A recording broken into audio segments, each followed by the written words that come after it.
Aujourd'hui, on va parler de la cause, de la problématique principale des patients qu'on reçoit au cabinet. Le mal du siècle. Le mal du siècle, le mal de dos. Je pense que c'est pertinent de dissocier deux types de patients. Le patient sédentaire qui fait assez peu d'activité physique et le patient sportif. Aussi avec, faut pas l'oublier, une notion de contexte psychologique et émotionnel important parce que ça peut être déclenché uniquement par ce contexte-là. C'est pas tellement important de savoir quel tissu est à la base de la douleur parce que ça nous amène sur une relation qu'on appelle patho-anatomique qui vient mettre du lien entre le tissu et la douleur et donc potentiellement le patient pourrait penser qu'on aurait besoin d'une intervention directe sur le tissu pour améliorer la douleur. Or, on sait aujourd'hui que ce n'est pas le cas. Moi, ce que je conseille aux patients, c'est toutes les heures au moins se lever quand ils sont au travail ou même de manière générale.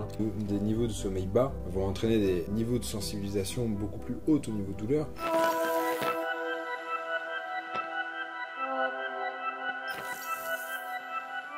Salut les amis, bienvenue dans ce nouvel épisode du Training Therapy Podcast. Je suis ravi de vous accueillir aujourd'hui avec Max et JP. Ça va les gars? Ça va, En grande forme. Moi, ça va, tranquille. Aujourd'hui, on va parler de la cause, de la problématique principale des patients qu'on reçoit au cabinet. Le mal du siècle. Le mal du siècle, le mal de dos, évidemment.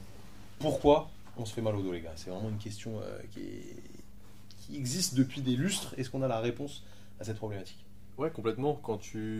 Si on parle de manière un peu générale, quand tu regardes comment c'est défini, déjà tout simplement la lombalgie, c'est quelque chose qui va être causé soit par un facteur physique, d'accord, donc une surcharge, soit par un facteur émotionnel, psychologique. Donc déjà, c'est intéressant. On a les deux sphères qui sont présentes. Elles peuvent être là de manière dissociée ou en même temps. Ok. Et donc après, je pense que c'est pertinent de dissocier deux types de patients. Le patient sédentaire qui fait assez peu d'activité physique et le patient sportif. La plupart du temps, le patient sédentaire, donc on va avoir une surcharge, d'accord, en contrainte, assez souvent en flexion, d'accord, qui va se corréler avec un mode de vie qui n'est pas favorable pour ces douleurs au dos. Donc par exemple quelqu'un qui aurait ramassé des tomates pendant une après-midi complète alors qu'il n'a pas l'habitude de le faire. Ou un déménagement par exemple, c'est assez souvent le cas. C'est assez souvent... Ça te va pas les tomates? Si, c'est pas un bon exemple. c'est pas le premier truc qui me serait venu. Mais tu vas faire du jardinage, ramasser un truc par terre. Mais les tomates en plus ça monte, je suis con. On voit maintenant que tu vis. Bah oui, en plus c'est en hauteur les tomates. T'inquiète, moi je fais des tomates de terre, mon gars. Je suis dans le turfu, les mecs. Donc, des gestes répétitifs. Exactement, ouais, sur quelque chose qui n'est pas habituel. Ok. Tout ça dans un mode de vie où il y a assez peu d'activité physique, où il peut y avoir du stress de manière importante. Aujourd'hui, dans le monde actuel, il y a beaucoup de stress pour les gens avec le travail, etc. Et avec de la sédentarité qui va entraîner une capacité physique diminuée, tout simplement, par rapport à ce qu'on est censé pouvoir faire en tant qu'être humain, tout simplement. Donc, ouais, parce que c'est vrai que souvent, les gens, en fait, ils disent « mais je comprends pas pourquoi j'ai eu mal au dos ». Alors que franchement je fais attention à moi, je le bouge pas trop, je suis assis toute la journée, en fait ils se rendent pas compte que juste voilà. En fait le disque intervertébral qui est potentiellement la cause de la plupart des problèmes de dos, en fait il se nourrit du mouvement, quoi. Exactement, ouais. C'est le principe tout simplement de mécano-transduction que l'on retrouve en fait dans toutes les pathologies qui sont liées à la kinésithérapie d'un point de vue musculo-squelettique. Ouais, mécanique quoi. Mécanique, ouais. Si le disque en fait et l'ensemble des structures qui composent le dos, mais l'ensemble du corps, ne subissent entre guillemets pas de contraintes mécaniques, eh bien il se désadapte.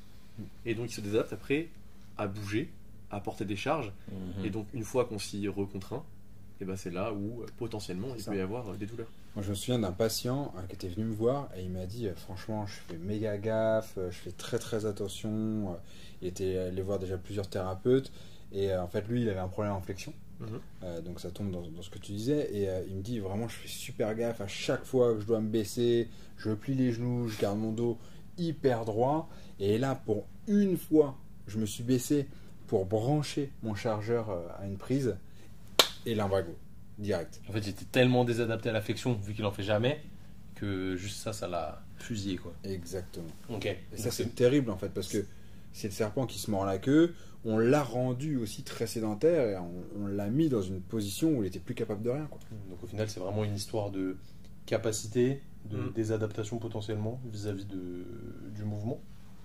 Et ça, surtout pour les sédentaires. Exactement. Et aussi avec, faut pas l'oublier, une notion de contexte psychologique, émotionnel important, parce que ça peut être déclenché uniquement par ce contexte-là. Comment tu évalues ça, toi, en kiné, avec un patient qui arrive, tu prends Janine, 50 ans, qui rentre dans cette catégorie. Elle a fait un déménagement, elle t'explique tout. Ouais, moi je fais pas d'activité physique, je suis secrétaire, je suis assise toute la journée. Ouais. Mon patron il est pas sympa, blablabla. Comment tu rentres là-dedans et comment tu évalues si toi tu es capable de prendre en charge ça?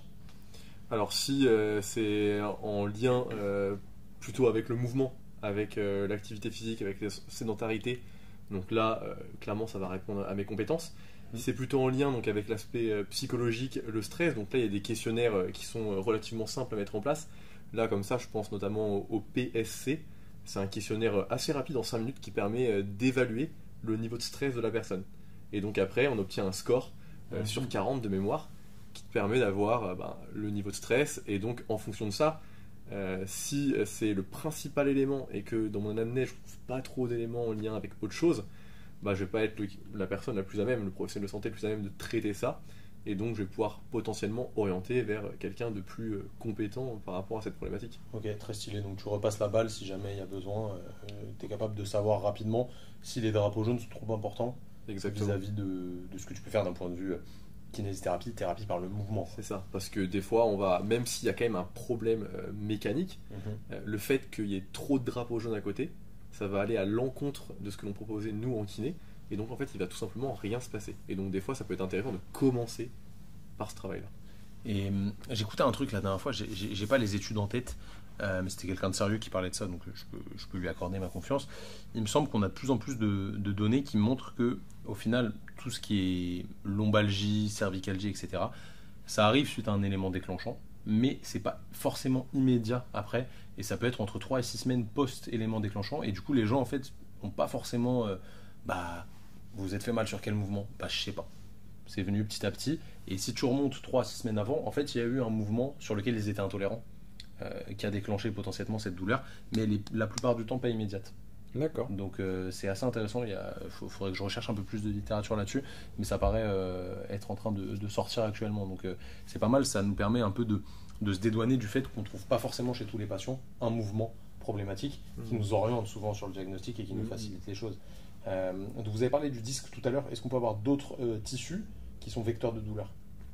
Bon, en fait, au niveau du dos, on peut avoir un tas de tissus qui sont vecteurs de douleur, on peut avoir les surfaces articulaires postérieures, on peut avoir les tissus musculaires avec les syndromes myofasciaux, un ensemble de tissus, mais en fait c'est pas tellement important de savoir quel tissu est à la base de la douleur, parce que ça nous amène sur une relation ce qu'on appelle patho-anatomique, qui vient mettre du lien entre le tissu et la douleur, et donc potentiellement le patient pourrait penser qu'on aurait besoin d'une intervention directe sur le tissu pour améliorer la douleur. Or, on sait aujourd'hui que ce n'est pas le cas, et donc je ne pense pas qu'il y ait vraiment d'importance à identifier le tissu qui est vraiment responsable de la douleur, semblant parce que la plupart du temps ça ne va pas orienter le traitement que l'on va proposer, sauf dans des cas de red flag où on identifierait des choses qui demandent un traitement totalement différent, mais il faut plutôt réfléchir de manière fonctionnelle en allant chercher notamment de la modification de symptômes par du fonctionnel.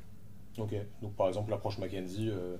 c'est un exemple, exactement. Pour le début de prise en charge, en vrai, en termes d'actifs, pour l'instant, j'ai rien vu de plus efficient en début de prise en charge. Moi, je sais pas ce que tu en penses, mais... Si, ouais, moi je suis un peu biaisé aussi parce que j'ai fait que ça, mais je sais que Maitland ou Mulligan, ça marche aussi.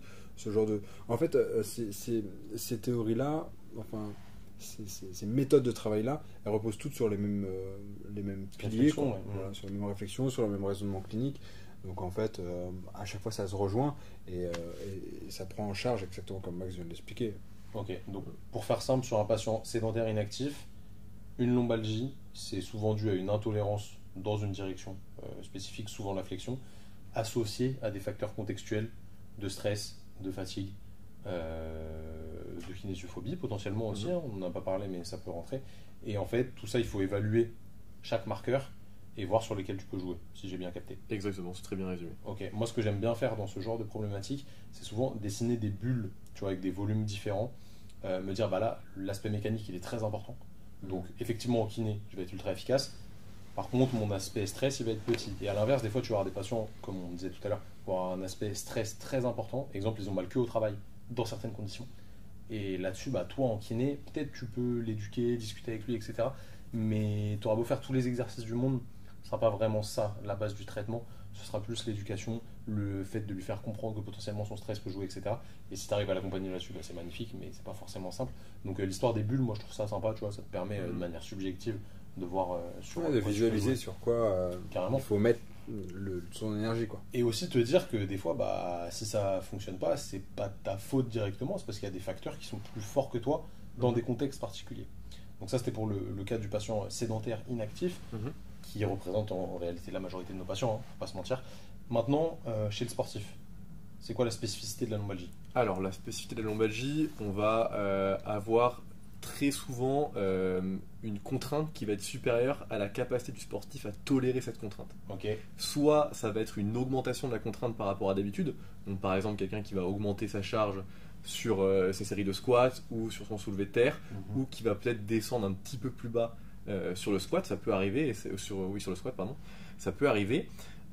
Ou alors on peut avoir le cas aussi où sa tolérance à la contrainte est à cet instant-là diminuée par rapport à d'habitude. Et donc Parce qu'il est fatigué, genre. Ouais, parce qu'il est fatigué, parce qu'il est stressé, il y a énormément, parce sa nutrition est pas hyper adaptée, enfin voilà, il y a un tas d'éléments Sur un squat parce qu'il a mal fait son bracing, ou Exactement, un il a déficit mal activé, technique. etc. Ok. qui vont faire que sa tolérance à la contrainte va être diminuée à cet instant-là, Ok. et donc la contrainte va outrepasser ses capacités, et donc là on crée une situation à risque, ça n'arrive pas tout le temps bien heureusement, où la douleur peut survenir.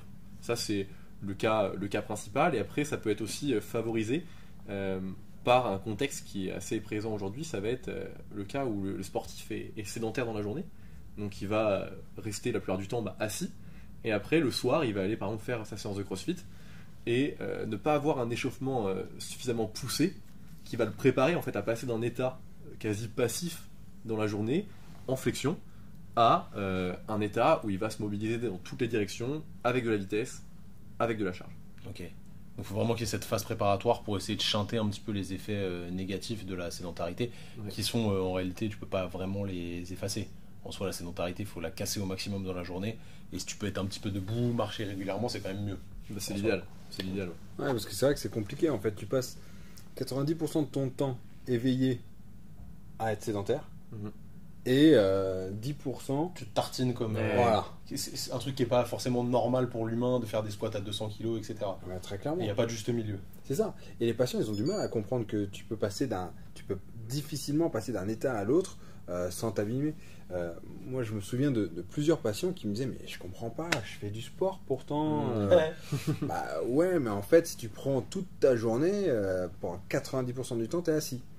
Donc du coup, tous tes tissus, ils s'adaptent à ton activité. Et ils s'adaptent à la majorité de ton activité, pas à l'heure. Alors c'est très bien de faire 1 heure de sport par jour, vraiment. Évidemment, c'est mieux que de ne rien faire. Hein. Évidemment. Mais en effet, ton corps, il s'adapte à la globalité. Ça, c'est ce que j'appelle le syndrome du sportif sédentaire. C'est un nouveau type de sportif. C'est des gens qui sont déconditionnés à la vie normale, mais qui font quand même du sport. Mhm. En vrai, on est un peu tous dans ce cas-là. Hein. C'est Ouais, la c'est vrai, quasi c'est la majorité réalité. des sportifs maintenant, Ouais. parce que tu regardes les jobs, sauf les personnes qui ont un travail très physique, mais celles qui ont un travail très physique, la plupart du temps, malheureusement, elles font peut-être pas non plus tout le temps du sport parce que le soir elles sont fatiguées, etc. Ouais, bien sûr. Et donc la plupart du temps, ceux qui vraiment font un sport relativement intense et qui travaillent, leur job il est devant un bureau. En vrai, le mieux, c'est d'être maçon et sportif. Bah ouais, C'est Non, l'idéal. mais blague à part. Si Ouais, t'as ouais. si t'as la capacité de récupération à côté. Ou alors, si vous êtes kiné, vous faites les exos en même temps que les patients. Kiné, franchement, ça va, on n'est pas trop assis. Ah ouais, non, on Pour est le plutôt coup, bien. ouais, c'est optimal. Je trouve. Ouais, c'est un bon métier. Quoi. Ah ouais. On a cette chance. Puis c'est pas si physique que ça. Ouais, En ça vrai, va. c'est Non. plus mental que C'est une physique. fatigue mentale, mais Ouais. En ça réalité. Est-ce que du coup, c'est les mêmes tissus qui sont touchés chez le sportif que chez le patient sédentaire lambda dont on a parlé tout à l'heure? pas forcément. On va retrouver quand même la plupart du temps potentiellement des atteintes discales Ok. chez les deux. Après, chez les sportifs où on a des contraintes qui sont beaucoup plus importantes, je pense, après ça c'est vraiment de mon expérience, que d'un point de vue musculaire on pourrait retrouver des choses un petit peu plus importantes. D'accord. Mais là-dessus, j'ai pas trop de données à te donner. Ok. JP, qu'est-ce que t'en penses? Ouais, je suis plutôt d'accord, sachant qu'en plus, au niveau musculaire, Chez les patients sédentaires, c'est plutôt des réactions Oui. à la douleur qui vont créer Ouais, un spasme. Voilà. Ok. Donc en fait, on n'est pas sur la même problématique, quoi. Mm. Mais c'est vrai que c'est assez étonnant qu'on puisse retrouver les mêmes cas dans les deux populations. En fait, on retrouve des cas assez identiques. C'est juste que ta fin de rééducation, enfin le niveau que tu essayes de retrouver, bah, c'est pas le même. Exactement. Les Ça. contraintes, les capacités de gérer la charge seront pas les mêmes dans les deux cas. Parce que les contraintes seront différentes aussi. Donc le curseur, tu vas le mettre différemment, quoi. Et Du la coup, précision, vas-y. Vas-y, non, vas-y. Et la précision, tu vas pas la mettre au même endroit. Un patient qui Ok. est sédentaire, tu vas bombarder sur l'éducation, tu vas vraiment bombarder sur les croyances, vraiment sur les modifications du mode de vie. Bah, un sportif sédentaire aussi, hein, au final. Sur le mode de vie, beaucoup, Mm. mais on aura intérêt à aller chercher de la précision pour le coup sur le renforcement, pour Ouais. vraiment aller augmenter ses capacités. Alors que chez un patient sédentaire, tu vas lui faire du side plank, du gainage, du Voilà. bird dog, du Il va double, progresser. ça va suffire. Exactement. En gros. Ok. Est-ce que la rééducation de la lombalgie d'un sportif est plus longue, du coup, que la rééducation de la lombalgie commune chez un patient sédentaire inactif? Ça, je pense que c'est ultra dépendant. Il n'y Ok. a pas tellement de vérité là-dessus parce qu'il y a des patients sédentaires. Je pense que les sportifs, on reste sur quelque chose d'assez fixe, c'est-à-dire qui va osciller entre 2 et 3 mois. Ok. D'accord. C'est déjà long en vrai. Hein. C'est déjà assez long, ouais. Pour les patients sédentaires, on peut aller, je pense, de 3-4 semaines, ça peut être réglé très rapidement, à pour le coup 6 à 12 mois, voire plus sur des patients qui sont totalement chroniques. Donc je pense que c'est plus dans la régularité du temps que ça prend que ça va être modifié entre les deux. Ok. Très, très, très, très intéressant. Comment tu fais pour justement être spécifique chez ton patient sportif? On a dit, pour vulgariser et faire très simple, que chez les patients sédentaires inactifs, on faisait du global, même si on peut être précis, c'est mieux quand même, hein, trouver une préférence directionnelle, etc. C'est cool. Comment tu fais pour être très précis chez ton patient sportif? Est-ce que tu as des tips en pratique? Alors, ce qui peut être intéressant, c'est d'aller essayer d'évaluer l'ensemble des fonctions d'un premier temps du tronc, Ok. d'accord, et de la hanche, parce qu'on sait qu'il y a une relation, et même du rachis thoracique, hein, Mhm. entre ces différentes zones, pour voir si on observe des déficits sur telle ou telle fonction. Et après, si on veut aller encore plus loin, on peut aller faire du testing musculaire, mais là, ça demande vraiment d'avoir des connaissances sur les fonctions de tel et tel muscle pour venir les cibler et ensuite proposer une rééducation qui soit adaptée Mhm. aux déficits que l'on trouve. Ok. Donc tu essayes de voir quel muscle a du mal à s'activer, quel muscle est faible, quel Exactement. muscle est douloureux, et tu cibles tes exercices dessus. C'est ça. Alors, c'est pas quelque chose que tu peux faire forcément dans un premier temps, parce que quand le patient il est ultra Ouais, douloureux, forcément. on va plutôt entamer une remise en charge assez générale. Bah là, tu as la même chose que chez un patient Exactement. lambda. entre guillemets, Exactement. au final. Et après, là où on va aller personnaliser, c'est quand on pourra tester vraiment un petit peu plus précisément. Très stylé, très intéressant. Est-ce que on a des conseils assez simples à donner aux potentielles personnes qui ont mal au dos, qui nous écoutent, parce qu'il n'y aura pas que des kinés, d'un point de vue hygiène de vie, d'un point de vue, tu vois, éducation, les clés que tu donnerais à quelqu'un qui peut avoir mal au dos, pas en termes de rééducation à proprement parler, tu Ouais. vois, mais comment gérer tout le reste à côté. Déjà, tout simplement, de bouger régulièrement. Ça, s'il y a une chose à retenir, ça serait, moi, ce que je conseille aux patients, c'est toutes les heures au moins se lever quand ils sont au travail, ou même de manière générale, hein. Passer tous ces appels debout, par exemple, au travail, ça peut être un truc intéressant. Mettre une alarme, ou alors faire en sorte d'aller chercher à la photocopieuse des choses régulièrement. Mais en fait, ce qu'il faut tout simplement, c'est bouger, se mettre debout, ça c'est un minimum. Et après, idéalement, se mobiliser aussi régulièrement. Ça peut être intéressant pour aller explorer toutes les amplitudes qu'on n'explore pas dans la vie de tous les jours. Et aussi un point clé qui paraît bateau, ça va être la marche, hein. Avoir un temps de marche conséquent sur la journée. L'être humain, il est fait pour marcher, hein. Donc, C'est sûr. donc ça, c'est vraiment des points qui me paraissent clés. Pour les patients, ça peut paraître un peu simple et ils voient pas trop l'intérêt, mais vraiment sur le moyen et long terme, ça fait une diff folle. Mais peut-être qu'aujourd'hui, on cherche toujours à faire compliqué, alors qu'on peut faire très simple, en réalité. C'est évident, hein. Tu parlais du sommeil, c'est pareil, c'est véritablement quelque chose qui va impacter la douleur. On sait que des niveaux de sommeil bas vont entraîner des niveaux de sensibilisation beaucoup plus hauts au niveau de douleur. Donc parfois, on a des gens qui, juste en faisant attention à leur sommeil, vont avoir des douleurs qui vont diminuer grandement. Donc si les patients arrivent à comprendre ça, et surtout peuvent changer ça, parce que c'est pas toujours facile, ça c'est quelque chose qui va clairement aller dans le sens de la guérison. C'est clair. carrément. Et maintenant, est-ce qu'il y a des choses risquées, dernier point, quand on a une lombalgie, des choses qu'il ne faut pas faire ou qu'il La faut course à pied. interdire aux patients? Surtout pas. Le rhume thoracique, non. Non, bah, au contraire, je pense que pour le coup, il faut bouger. Hein. Vraiment, il n'y a pas de contre-indication à avoir, hormis vraiment dans des cas de red flag, mais là, on est sur quelque chose de différent. Je pense qu'il faut bouger. Au contraire, il ne faut pas diaboliser certains mouvements où là, on va entrer dans la kinésiophobie et c'est On veut contre-productif. éviter, ouais. Ouais, je pense que vraiment là-dessus, il faut pas générer de la peur par rapport à ça. Il faut bouger un max. Et...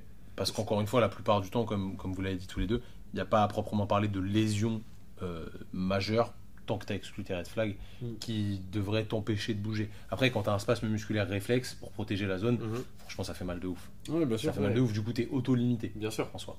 Donc voilà, faut essayer de bouger au maximum de ce qu'on peut, mais voilà, toujours en essayant C'est ça. de gérer la douleur au mieux. En se rappelant clairement. que la douleur n'est quasiment jamais en lien Avec la gravité de la lésion. Exactement, et même Si des jamais. fois avec une lésion, Oui, c'est vrai, tout simplement. carrément. Bah, les gars, merci beaucoup, c'était très intéressant. C'est toi, Max. Ouais, franchement, grave intéressant. Je pense que ça va aider pas mal de personnes. Si jamais vous avez kiffé l'épisode, n'hésitez pas à vous abonner à la chaîne, évidemment, si vous nous regardez sur YouTube. Si jamais vous êtes sur les plateformes de streaming, Spotify, Deezer, Apple Podcast, mettez-nous une review 5 étoiles et dites-nous ce que vous avez pensé de l'épisode dans les commentaires. N'oubliez pas de vous abonner aussi, tout simplement, hein, sur les plateformes de streaming. Et si jamais vous êtes kiné et que vous avez envie d'améliorer votre raisonnement clinique et de mieux prendre en charge vos patients, on vous a concocté une formation gratuite. Vous cliquez sur le premier lien dans la description et vous allez pouvoir télécharger ça, vous regardez ça, c'est pépite, c'est gratuit, ça nous fait plaisir. En attendant, nous, on se dit à la semaine prochaine pour un nouvel épisode. Prenez soin de vous, prenez soin de vos patients. À la semaine prochaine. Salut. Salut.